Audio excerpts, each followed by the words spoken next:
Hi hello അസ്സലാമു അലൈക്കും. Pathu's little വേൾഡിലെ പുതിയ വീഡിയോയിലേക്ക് എല്ലാവർക്കും സ്വാഗതം. അപ്പോൾ ഞാൻ ഇന്ന് വന്നിരിക്കുന്നത് ചോറിനെല്ലാം കൂട്ടാൻ പറ്റിയ അടിപൊളിയൊരു വെണ്ടയ്ക്ക കറിയുടെ റെസിപ്പി ആയിട്ടാണ്. മീൻ കറി പോലും തോറ്റു പോകുന്ന ഒരു കറിയാണ്. അപ്പോൾ എല്ലാവരും വീഡിയോ സ്കിപ്പ് ചെയ്യാതെ മുഴുവനായി കാണാം. കണ്ടുകൊണ്ടിരിക്കുക. വീഡിയോ ഇഷ്ടമായി ലൈക്ക് ചെയ്യാനും സബ്സ്ക്രൈബ് ചെയ്യാനും ആരും മറക്കരുത്. അപ്പോൾ നേരെ വീഡിയോയിലോട്ടേക്ക് പോകാം.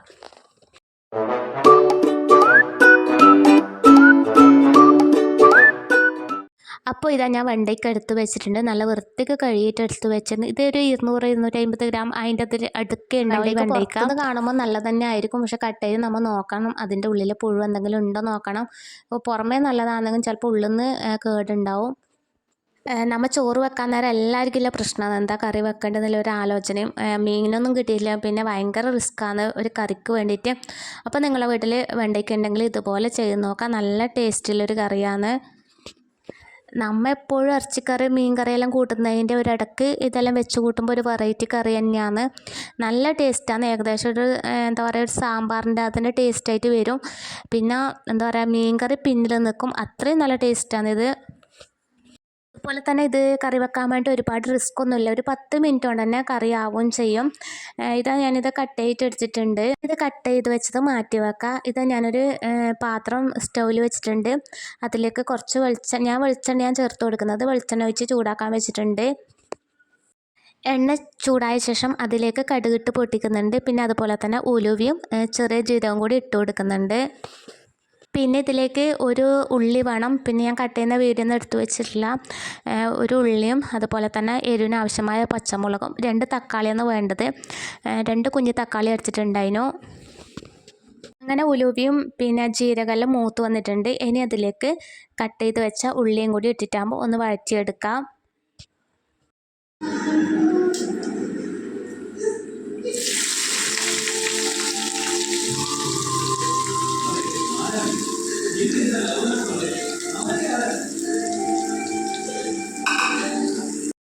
ഉള്ളി പെട്ടെന്ന് ആയി കിട്ടാൻ വേണ്ടിയിട്ട് കുറച്ച് ഉപ്പ് ചേർത്ത് കൊടുത്താൽ മതി. അതുപോലെ തന്നെ ആവശ്യമുള്ള പച്ചമുളക് ഇട്ടിട്ട് ഒന്ന് അടച്ച് വെച്ചാൽ പെട്ടെന്ന് തന്നെ ഉള്ളി ഉടഞ്ഞു കിട്ടും. എൻ്റെ ചാനൽ ആദ്യമായി കാണുന്ന കൂട്ടുകാരുണ്ടെങ്കിൽ ഒന്ന് സബ്സ്ക്രൈബ് ചെയ്ത് ബെല്ലൈക്കൺ എനേബിൾ ചെയ്ത് വെക്കണം.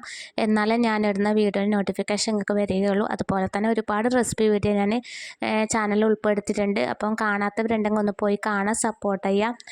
ഫാമിലിക്കും ഫ്രണ്ട്സിനും ഒന്ന് ഷെയർ ചെയ്ത് കൊടുക്കുക. തക്കാളി ഇതിലേക്ക് കട്ട് ചെയ്തിട്ട് ഇട്ട് കൊടുക്കുന്നില്ല, പകരം അരച്ചിട്ടാണ് ചേർത്ത് കൊടുക്കുന്നത്. അങ്ങനെയാണ് ടേസ്റ്റ്. അപ്പം ഇതൊരു വെറൈറ്റി ടേസ്റ്റ് തന്നെയാണ് വെണ്ടക്ക കറി. അപ്പോൾ ഇതുപോലെ ചെയ്യാത്തവരുണ്ടെങ്കിൽ എന്തായാലും കറി വെച്ച് നോക്കാം. എന്തായാലും വീട്ടിലെല്ലാവർക്കും ഇഷ്ടപ്പെടും. ഇതിലേക്ക് പച്ചമുളകും കൂടി ചേർത്ത് കൊടുത്തിട്ടുണ്ട്. പിന്നെ ഇതിലേക്ക് കട്ട് ചെയ്ത് വെച്ച വെണ്ടയ്ക്കയും കൂടി എടുത്തിട്ട് ഇതിലേക്ക് ഇട്ട് കൊടുത്തിട്ടാകുമ്പം എല്ലാം കൂടി വന്നിട്ട് വേവിച്ചെടുക്കാം. ഉള്ളി ഒന്ന് ജസ്റ്റ് വെന്ത് കിട്ടിയാൽ മതി. അപ്പം തന്നെ വെണ്ടയ്ക്ക ചേർത്ത് കൊടുക്കാം. ഇനിയിപ്പോൾ ഈ സ്കൂളെല്ലാം തുറക്കുമ്പം രാവിലെ മക്കൾക്ക് ഇപ്പം ടിഫിൻ ബോക്സിൽ ഇപ്പം ഇതുപോലത്തെ കറിയാക്കി കൊടുക്കാൻ സിമ്പിളായിട്ട് വേഗം പെട്ടെന്ന് ഉണ്ടാക്കി കൊടുക്കാനും കഴിയും. നമുക്കിപ്പോൾ സ്കൂളിലേക്ക് മീൻ കറിയൊന്നും വെച്ച് കൊടുക്കാൻ കഴിയില്ല. അപ്പോൾ ഇതുപോലത്തെ കറികൾ വെച്ച് കൊടുക്കുമ്പം അവർക്ക് ഹെൽത്തിയുമായി. വെണ്ടയ്ക്ക ഇതിലേക്ക് ഇട്ട് കൊടുത്തിട്ടാകുമ്പം ഒന്ന് എല്ലാം കൂടി ഒന്ന് മിക്സ് ആക്കിയ ശേഷം ഒന്ന് അടച്ച് വെച്ചിട്ട് വേവിച്ചെടുക്കാം.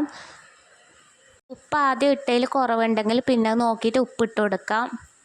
ഇപ്പോൾ ഇതിലേക്ക് പ്രത്യേകിച്ച് വെള്ളമൊന്നും ഒഴിച്ചു കൊടുക്കണ്ട, ഇതിൽ തന്നെ വെണ്ടയ്ക്ക വെന്ത് കിട്ടും. പിന്നെ ഇതായി വരുമ്പോഴേക്കും തക്കാളി നമുക്ക് ഒന്ന് മിക്സിയിൽ അരച്ചെടുക്കണം.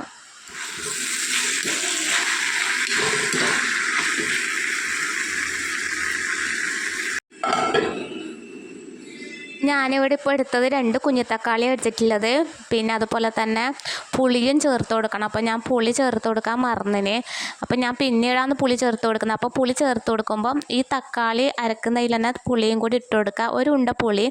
അതുപോലെ തന്നെ ഇതിലേക്ക് ആവശ്യമായ മുളക് പൊടിയും മല്ലിപ്പൊടിയും പിന്നെ അതുപോലെ തന്നെ കുരുമുളക് പൊടിയും ചേർത്ത് കൊടുക്കുക അരക്കുമ്പം തന്നെ. നമ്മൾ എത്രയാണ് മുളക് പൊടി ചേർത്ത് കൊടുക്കുന്നത് അതുപോലെ തന്നെ ചേർത്ത് കൊടുക്കാം.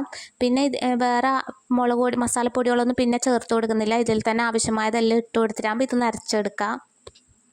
അപ്പം ഞാൻ ഇതാ അരച്ചെടുത്തിട്ടുണ്ട്. അരച്ചതിന് ശേഷമാണ് പിന്നെ ഓർമ്മ വന്നത് ഞാൻ പുളി ചേർത്തിട്ടില്ല എന്നുള്ളത്. പിന്നെ ആദ്യം ഞാൻ ഇതാ പുളി ഇട്ടിട്ട് പിന്നെ അരച്ചെടുത്തിട്ട് കൊണ്ടുവന്നിട്ട് പിന്നെ ഈ മിക്സ് വെണ്ടക്കയിലേക്ക് ഇട്ട് കൊടുക്കണം. ഇനി അല്ലെങ്കിൽ ഇതിൽ തന്നെ കുറച്ച് വെള്ളം ഒഴിച്ചിട്ടാകുമ്പം ഇതങ്ങനെ തന്നെ കലക്കിയിട്ട് ഒഴിച്ചു കൊടുത്താലും മതി. അല്ലെങ്കിൽ പിന്നെ ഇതങ്ങനെ അതിലേക്ക് ഈ മിക്സ് അങ്ങനെ ഇട്ടിട്ട് അതിലേക്ക് വെള്ളം ഒഴിച്ചാൽ അങ്ങനെ വേണമെങ്കിൽ ചെയ്തെടുക്കാം. അപ്പോൾ ഏകദേശം ഇതാ വെണ്ടയ്ക്ക ചെറുങ്ങനെ ഒന്ന് വെന്ത് വന്നിട്ടുണ്ട്. അപ്പോൾ ബാക്കി ഇത് വെള്ളം ഒഴിച്ചിട്ട് കുറുകി വരുമ്പോഴേക്കും റെഡി ആയിക്കോളും. അപ്പോൾ ഞാനിങ്ങനെ തന്നെ ഇട്ട് കൊടുക്കുകയാണ് അതിലേക്ക് ആ മിക്സ്. പിന്നെ അതിലേക്ക് കുറച്ചും കൂടി വെള്ളം ഒഴിച്ചിട്ടാകുമ്പം നമുക്ക് ആവശ്യമായ എത്ര കറി വേണ്ടതെന്ന് വെച്ചാൽ അതുപോലെ വെള്ളം ഒഴിച്ച് കൊടുക്കുക.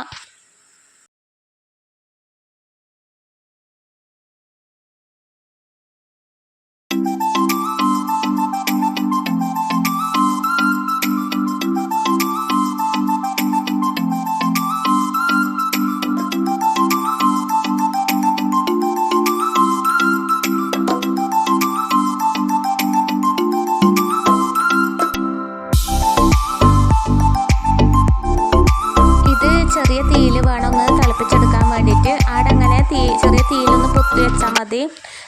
ചെറുങ്ങനെ ഒന്ന് കുറുകി വന്നോളും. പിന്നെ ഇതാ ഞാൻ അതിലേക്ക് കറിവേപ്പിലയും കൂടി ഇട്ട് കൊടുക്കുന്നുണ്ട്. നമുക്കിത് കടുക് കാച്ചുന്ന സമയത്തോ കറിവേപ്പില ഇട്ട് കൊടുക്കുക, അല്ലെങ്കിൽ ലാസ്റ്റ് ടൈമിലോ കറിവേപ്പില ഇട്ട് കൊടുക്കുക, എങ്ങനെ വേണമെങ്കിലും ചെയ്യാം. ഇതങ്ങനെ കറി ആയിട്ട് വന്നിട്ടുണ്ട്. നല്ലോണം കുറുകി വന്നിട്ടുണ്ട്. നല്ല മണവും വരുന്നുണ്ട്.